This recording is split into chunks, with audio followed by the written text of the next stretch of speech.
Arestado naman ang isang dating tanod at 4 pang lalaki sa Parañaque dahil sa paggamit ng iligal na droga. Ang isa, nagala Spider-Man pa sa pagtatago sa mga pulis. Balitang hatid ni Von Aquino.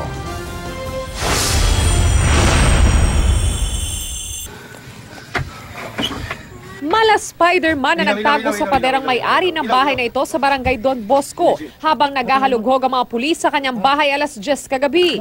Give up na sana ang mga otoridad. Nega-subject, sir, eh. Saan tumakbo? Saan tumakbo? Ito pala, labas dyan! Gawa! Yes, sir. Gawa! Huli ang suspect na si Richard Herrera na dating tanod at ang kasama nitong si Gilbert Salazar. Nagkakaroon ng possession talaga at base nga doon sa sinasabi ng mismong subject natin of the search warrant na about to start sila. Nakikita natin na kung gaano talaga kadami ang medyo nagbibinta, gumagamit dito sa lugar na to.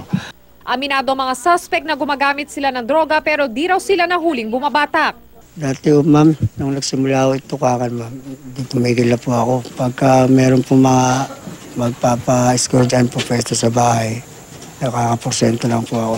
Dapat sa isa na po sana kami ma'am. Tapos? Ano po ma'am, dumating po yung mga otoridad ma'am. Magsisimula pa lang po. Oh, tapos ano nangyari? Yun po, naabutan po nila kami. Arestado rin sa operasyon ang 3 pang suspect na umano'y gumagamit din ng droga. 20 sachet na hininalang shabu, ilang drug paraphernalia, weighing scale at mga patalimang nakuha sa mga suspect. Nakuha rin sa bahay ni Herrera ang iba't ibang klase ng cellphone na ipinapalit daw sa droga.